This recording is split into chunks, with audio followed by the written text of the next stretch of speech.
everyone, welcome back to our channel Innus recipe. എല്ലാവരും സുഖമായിട്ടിരിക്കുന്നെന്ന് വിശ്വസിക്കുന്നു. ജിഞ്ചറും ഗാർലിക്കും നമ്മുടെ അടുക്കളയിൽ കിട്ടുന്ന കുറച്ച് സാധനങ്ങളും കൂടി ചേർത്ത് നല്ലപോലെ അരച്ച് ഒരു ചില്ല് കുപ്പിയിൽ ആക്കിയിട്ട് ഫ്രിഡ്ജിൽ സൂക്ഷിക്കുകയാണെങ്കിൽ അതൊരു 6 മാസക്കാലം വരെ അതുപോലെ തന്നെ കേടുകൂടാതെ ഇരുന്നോളും. ഓരോ സമയവും കുക്ക് ചെയ്യുമ്പോൾ നമ്മൾ ജിഞ്ചറൊക്കെ എടുത്തിട്ട് വന്ന് അതുപോലെ ഗാർലിക് എടുത്ത് തൊലിയൊക്കെ കളഞ്ഞ് കട്ട് ചെയ്ത് മിക്സിയിലിട്ട് അരച്ച് പേസ്റ്റാക്കി ചേർക്കുന്നതിലും എത്ര എളുപ്പമാണ് നമ്മൾ ഇതുപോലെ ഉണ്ടാക്കി വയ്ക്കുകയാണെങ്കിൽ.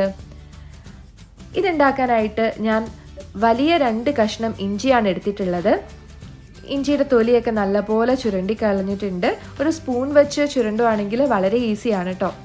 എന്നിട്ട് നന്നായിട്ട് കഴുകി ചെറിയ കഷ്ണങ്ങളാക്കി കട്ട് ചെയ്ത് വച്ചിരിക്കുന്നതാണിത്. നമ്മൾ ശ്രദ്ധിക്കേണ്ട ഒരു കാര്യം, ഇതിലേക്ക് എടുക്കുന്ന ജിഞ്ചർ ആണെങ്കിലും ഗാർലിക് ആണെങ്കിലും അതിൽ ഒട്ടും വെള്ളത്തിൻ്റെ അംശം ഉണ്ടാവാൻ പാടില്ല.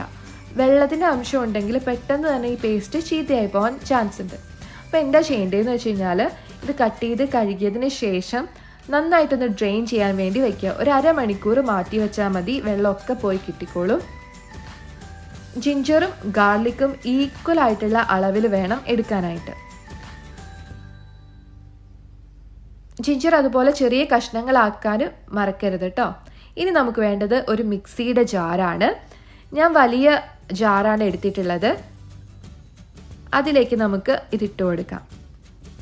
ഇഞ്ചി ചെറിയ കഷ്ണങ്ങളാക്കിയോണ്ട് പെട്ടെന്ന് തന്നെ അരഞ്ഞു കിട്ടിക്കോളും. അപ്പോൾ ഞാൻ ഒരുമിച്ചാണ് ഇത് ചേർത്ത് കൊടുക്കുന്നത്, വലിയ ജാറായതുകൊണ്ട്. നിങ്ങൾ ചെറിയ ജാറാണെങ്കിൽ 2 കട്ടായിട്ട് ഇത് അരച്ചെടുക്കുക. വലിയ ജാറാണെങ്കിലാണ് കേട്ടോ ഈസി, കാരണം നമുക്ക് ഒറ്റയടിക്ക് പരിപാടി കഴിയും. ഇതിലേക്ക് കുറച്ച് ഉപ്പ് ചേർത്ത് കൊടുക്കുന്നുണ്ട്. ഉപ്പ് പ്രിസർവേറ്റീവ് ആണല്ലോ, അതുകൊണ്ടിട്ടാണ്. ഇനി നമ്മൾ ചേർത്ത് കൊടുക്കുന്നത് കുറച്ച് മഞ്ഞൾപ്പൊടിയാണ് കേട്ടോ. മഞ്ഞൾപ്പൊടിക്ക് antifungal antibacterial property ഉള്ളതുകൊണ്ട് നമ്മുടെ ഈ ജിഞ്ചർ ഗാർലിക് പേസ്റ്റ് കേടുകൂടാതെ ഒത്തിരി നാളിരുന്നോളും. ഇനി ഇതിലേക്ക് ചേർത്ത് കൊടുക്കുന്നത് കുറച്ച് കുക്കിംഗ് ഓയിലാണ്. ഇത് അരയാൻ വേണ്ടിയിട്ട് ഒരു 2 ടേബിൾ സ്പൂൺ ചേർത്ത് കൊടുക്കുക. നന്നായിട്ട് അരച്ചെടുക്കുക. ഞാൻ നല്ലതുപോലെ അരച്ചിട്ട് വന്നിട്ടുണ്ട്. ഇതുപോലെ അരച്ചെടുത്താൽ മതി കേട്ടോ. നല്ല ഭംഗിയുള്ള ഒരു യെല്ലോ കളറൊക്കെയാണ്. ഇതിൽ ചേർക്കുന്ന കുക്കിംഗ് ഓയിൽ ഇഷ്ടമുള്ളത് ചേർക്കാം. കോക്കനട്ട് ഓയിലാണെങ്കിലും കുഴപ്പമില്ല, സാധാ വെജിറ്റബിൾ ഓയിലാണെങ്കിലും കുഴപ്പമില്ല. ഇനി നമ്മളൊരു ചില്ല് കുപ്പി എടുത്തിട്ടുണ്ട്, അതിലേക്ക് ഇത് മാറ്റുവാണ്. നമ്മൾ അച്ചാറൊക്കെ വാങ്ങുന്ന ചില്ലുകുപ്പി മതി കേട്ടോ. നന്നായിട്ടൊന്ന് കഴുകിയെടുത്താൽ മതി. അതിലേക്ക് ഇത് നിറച്ചു കൊടുക്കുക. ചില്ലുകുപ്പി തന്നെ വേണം, കാരണം ജിഞ്ചർ ആണെങ്കിലും ഗാർലിക് ആണെങ്കിലും അസിഡിക് പ്രോപ്പർട്ടി ഉള്ളതാണ്. അത് പ്ലാസ്റ്റിക്കുമായിട്ട് റിയാക്ട് ചെയ്യും. അച്ചാറൊക്കെ സൂക്ഷിക്കുന്ന പോലെ തന്നെ ചില്ലുകുപ്പി സൂക്ഷിക്കുക. നമ്മുടെ ജിഞ്ചർ ഗാർലിക് പേസ്റ്റ് റെഡി ആയിട്ടുണ്ട്. നല്ല ഭംഗിയുള്ളൊരു കളറൊക്കെ ഉണ്ട്. ഇത് ഫ്രിഡ്ജിൽ വെച്ച് കഴിയുമ്പോൾ പിറ്റേ ദിവസം ആകുമ്പോഴേക്കും കുറച്ചൊരു തത്തമ്മ പച്ച കളറിലേക്ക് വരും. പക്ഷേ ഇത് ചീത്തയാവുമോ ഒന്നുമില്ല കേട്ടോ. ഒരു 6 മാസം വരെ ഇങ്ങനെ ഇരുന്നോളും. ഇതൊരു ചെറിയ എമൗണ്ടാണ് ഞാൻ ഉണ്ടാക്കിയിട്ടുള്ളത്. ഞങ്ങൾ 2 പേരേ ഉള്ളൂ വീട്ടിൽ. ഇത് 2 ആഴ്ച എന്തായാലും ഇരിക്കും, അതിനുള്ളിൽ തീരും. കാരണം എപ്പോഴും ജിഞ്ചർ ഗാർലിക് പേസ്റ്റിൻ്റെ ആവശ്യമുള്ളത് കൊണ്ട്.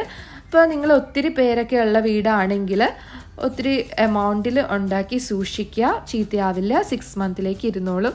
അപ്പോൾ എല്ലാവരും ഒന്ന് ട്രൈ ചെയ്ത് നോക്കിയിട്ട് ഫീഡ്ബാക്കൊക്കെ അറിയിക്കുക. ഇതുവരെ നമ്മുടെ ഫാമിലിയിൽ അംഗമായിട്ടില്ലെങ്കിൽ ഒന്ന് സബ്സ്ക്രൈബ് ചെയ്യൂ കേട്ടോ.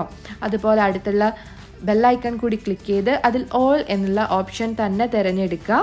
അപ്പോൾ അടുത്ത വീഡിയോയുമായി വീണ്ടും കാണാം. Enjoy the art of cooking and take care. By.